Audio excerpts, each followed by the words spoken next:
Okay, and we're recording. All right, guys, so welcome back to Adobe Premiere. So you were tasked with doing a timeline on a very cheesy horror film. All right. Here is an old timeline that I put together for this, and I'm just going to use it as an example um, to talk about a couple stuff. Okay. So I suspect that at this stage, most of you are doing this same editing here, the same chase, right? So let's talk about a few shots. I would like to take this time to talk about the role of the editor, okay? So as the editor, it's your responsibility to pick what goes to the timeline and what doesn't go to the timeline. And there's a few, let's say, traps here in this footage, okay? Um, so let's just watch the beginning.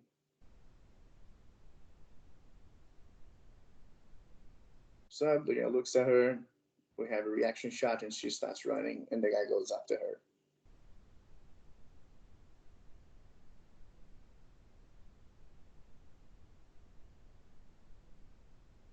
And then we have the shot here where they leave the primary location. Now, I'd like to call your attention to this shot right here. And specifically for this action, where they start fighting on this like cart full of tools. This is like totally unnecessary. Okay. This is totally unnecessary. It doesn't help tell the story. It was just like probably an improvisation made by the characters, and it doesn't show much struggle as well. So this is totally a shot that you could just like ditch. Okay. Now the next one is the one of the girl running up the stairs. So if you open the original video file, you see that there's plenty of shots being repeated. They go up and down the stairs all the time. Okay. But in one of the times that they do it, the camera goes out of focus. Okay. I'll talk about sound later on. I can see so you guys are putting some questions on the sound. I'll talk about it later. Okay. So in one of the shots, this one here, the camera goes out of focus.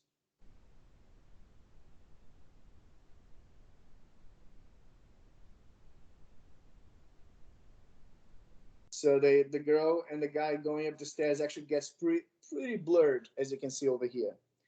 So if you have a take that is blurred, don't use it. Just discard it. Okay. There's another one. Oh, right here. This is a big one. So you can actually see the reflection of the cameraman and the tripod on the corner here in this window. So if you can actually see the crew on shots, you also should not be using that take. Okay.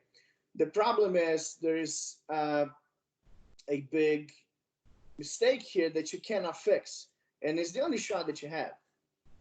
So what do? You can see that in here in the original one, we can actually see the guy in the window on the corner.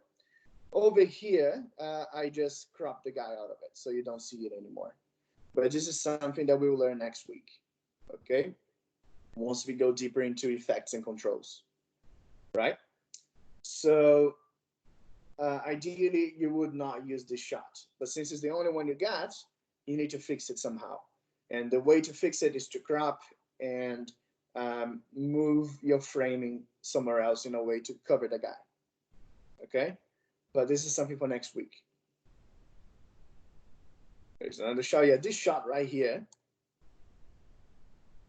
You can see the reflection of someone over here, probably the camera guy.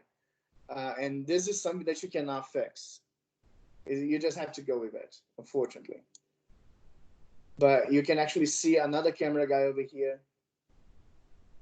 Okay, this is the one that is reflecting on the other window at the back. So this guy is reflecting on that window, and then once Becky approaches the glass, you can see there's another guy over here, the second camera. So yeah, so to get rid of the first guy, this one, all you have to do is start your take when she's already covering him. You don't see that guy. You gotta be like very perceptive to notice him. And you come back to the other dude. Okay, but this guy over here, this reflection, there's nothing we can do about it. Keep going. We have this very terrible, cheesy fight scene. She screams a lot. The sound peaks, and then we cut for this guy. Right. Now, on this shot right here, where she's screaming, you can actually see that the sound on the corner here is actually peaking. That is bad, but this is also something for us to talk about next week.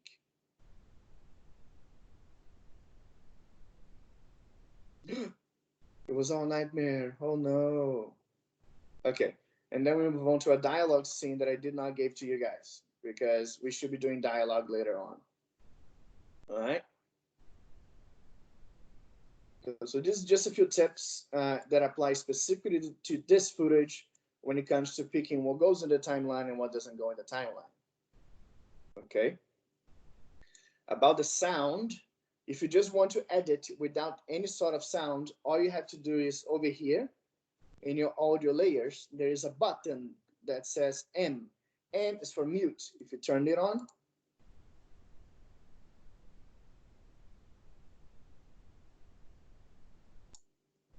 if you turn them on like this, you're going to mute the track. So when you play, you won't hear anything. There will be no sound playing over here. Okay. But we'll be doing sound editing next week. Okay. So don't worry about that now. What you can do at this stage is just mute your audio tracks. Okay. And work with them. All right. But we'll be doing sound editing next week. Another thing that I'd like to talk about to you guys is a couple of other tools that we have here, okay? So far, of course, selection tool, same one we've been using in Photoshop, Premiere, Illustrator, and so on, right? So Photoshop, InDesign, Illustrator, selection tool is the same. We have our text tool, which is also the same in all of them. But we have, and same for the pen tool, okay? But we have some other ones that are totally worth talking about. Starting with the razor tool, shortcut C, C for cut, okay? So the razor tool, it's for cutting clips. Back in the day when movies were still shot on film, they were actually editing with the proper film strips, all right? So if you remember our slide on film history and on the film crews, we have the same picture of Sergei Eisenstein holding a strip of film like this. And the way that they cut it was with an actual razor blade. This is why the cut icon over here is a razor, to pay homage to the old times. So with that, all you have to do is go in a clip and click. That way you cut them into two different clips. Okay, so this is very useful if you want to like reorganize footage or just move stuff around. Okay, so the razor tool will cut clips into sections. Okay, there's one here. There's called the track select forward. So whenever you click, it's going to select all of the clips there from here onward. So that way you can actually just separate big chunks of footage from one and the other and insert something else in between, for example. Okay. This one is called track select forward. There's those two arrows on the corner here. Okay, right here. So whenever you click with that on the timeline, it selects all of the clips from this point onward. All right, so if you put it here, it selects everything from here onwards. Okay, this one is called the track select forward. Track select forward. The next one is the ripple edit tool. Okay, so this one, so we have it right here. This way, if you have two clips connected and you use that, it will actually shorten one clip and still get it connected with the other ones.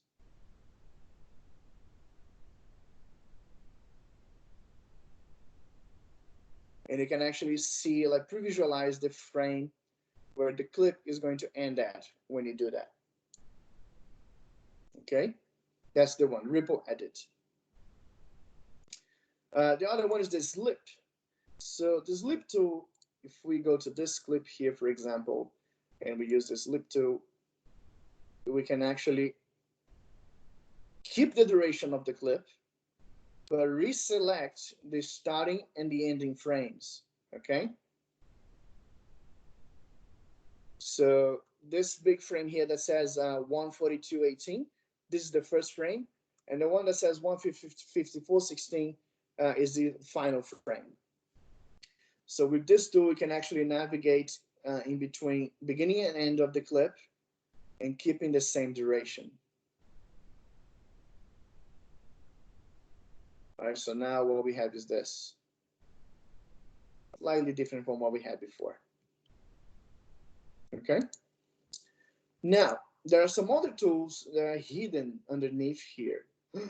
So just like in Photoshop, where you have tools on top of each other, you can just click and hold to open the other ones. So you have the track select forward, and you have the track select backwards. Okay. Now, in the ripple edit tool, you have some other ones. Okay. You have the ripple edit, and you have the rolling edit, which is for in between clips. So that way you can manipulate the end frame and the beginning frame of the next clip. Okay. Now, one of my favorites is the rate stretch tool. So in this shot over here, so this shot over here is actually in slow motion, because this is where I want to add my title. Okay, so this is not the original duration of the shot. What I did was I used this tool here, the rate stretch tool, to actually make it longer. So let's say this shot, for example, of Becky waking up, right? So if I want to extend this, it will keep the same visual information of the shot, but make it slower so it lasts longer. Rate stretch.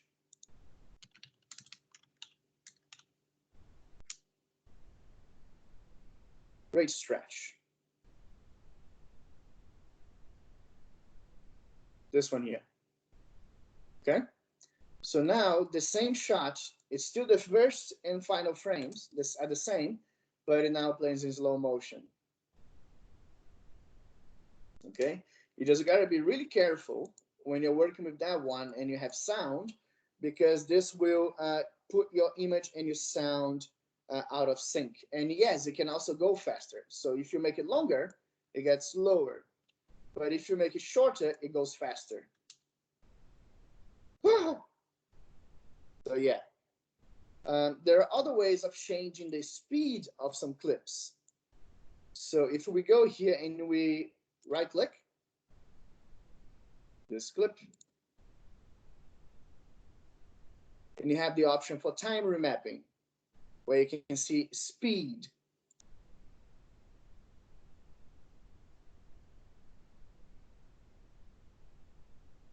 Wait, there's not it. Sorry guys, just a second. There we go. So double click the clip, right click, and then all these options will pop up. And then I have one option for speed/duration. If you click here, you can actually select exactly how long you want the clip to last. So let's say I want this to go to happen in 4 seconds instead of 5. And this will adapt the speed automatically. For this clip to start and end in the same frames I have set up before, it just has to go faster and to have the same duration. Okay. And if you want the clip to play backwards, all you have to do is stick reverse speed. So that way, this is what happens. She goes back to bed and back to sleep. instead of waking up in a fright, right? So just double click the clip. Let me turn that off. Ah, why is it not working now?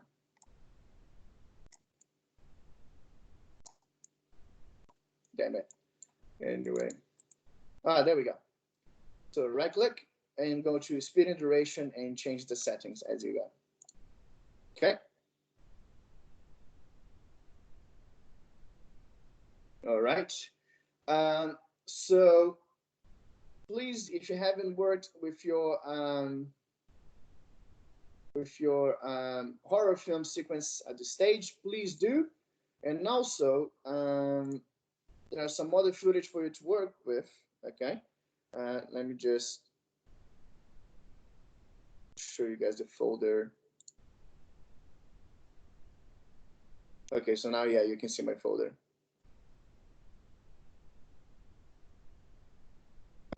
So we have done the basic editing exercise, which is the bridge, and we are going to come back to it next week.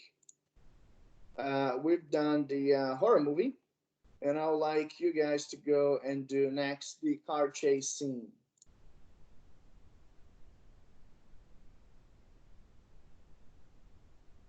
Dynamic editing.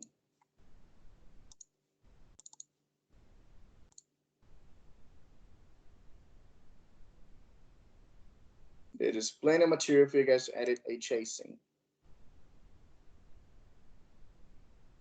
Right? The files for the car chase scene are available in our teams. Okay, so just download them and work your own version of Fast and Furious. Okay. If you are ready and done with your horror film edit up until this stage where she wakes up, we're not doing the dialogue in here. Okay. Then you can already export and put in our uploads folder. All right. To export, just a reminder, you can go to File and then Export Media. Okay. This will open your export settings, and all you have to do is make sure that your format is H.264. Okay.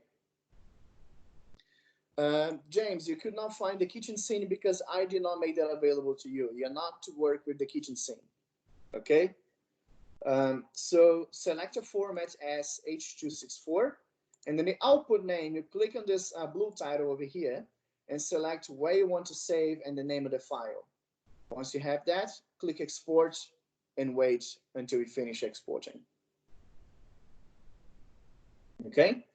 We'll do a more complex dialogue scene next week. That is the, where is it? The hospital scene. So the hospital scene has a lot of dialogue. And you can see here's our guy from the bridge. He's not a doctor. And he's out of focus. Yeah, so this scene has a lot of dialogue. Okay? And this is the one we'll be working with next week. For the holiday, I suggest you work with the car chase and the girl kicks butt, which is a fight scene. Our same girl from the bridge is now fighting evil dudes in a warehouse, and she's got a shotgun.